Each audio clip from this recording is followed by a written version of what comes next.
All right, we're back this morning. I tried filming yesterday, but it was so warm my phone wouldn't let me film. It kept getting too hot warnings. So I had to hold off. I figured I'd do it this morning. It's a lot cooler. So here's what I did. We planted pumpkins. Okay, I got 6 48-inch rows. I tildered only about an inch, inch and a half, just enough to kind of tear up that top surface. But that's it. I don't want to go any deeper. This is no till.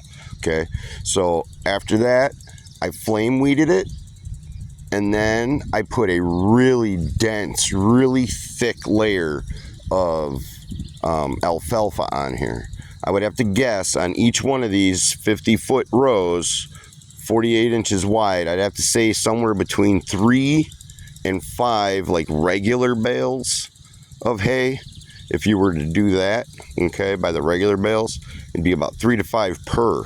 But I buy the big round bales, and I used about half to 3/4 of that thing, and that thing's about 30 bales, regular bales. Okay, so after I tilder, flame weed, cover with alfalfa, I'm trying to raise this area.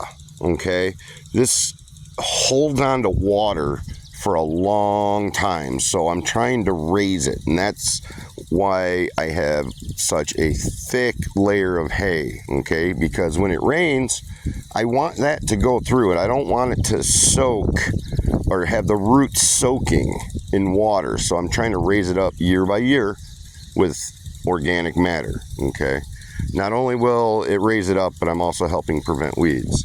So then I take some of my compost that I made, and I take I use a 5-gallon bucket, and I use like a bottom maybe 3 inches, 4 inches of it, and I tip it over, and it makes this little mound here. Okay, I tamper it a little bit, just lightly firm it up.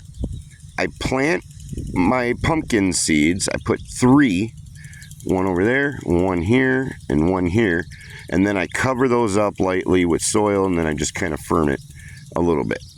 Okay, they grow wild in my compost pile, so I'm just gonna directly seed them into a mound of compost, and that should be enough to get them to germinate, go through the alfalfa into the soil, and so on. They were originally about 4.5 foot spacing, but you know, give or take. Now these are a smaller, these are a jack-o'-lantern, so we'll get a lot of vine, but it hopefully won't be too uncontrollable. I will prune anything that grows over the edges here just to keep it in line with the bed, but that's it. We have 5 rows of jack-o'-lanterns, and then on this last row I happened to find a packet of seeds from our Atlantic Giants, so I planted 6 of these here. So we'll see what happens with this. These can get enormous vines. I don't know. I didn't have much luck last year.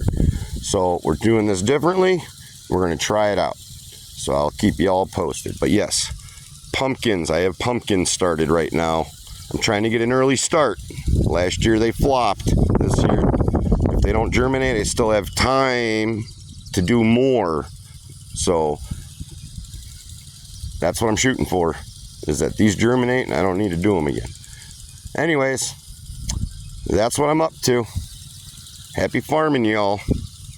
Later.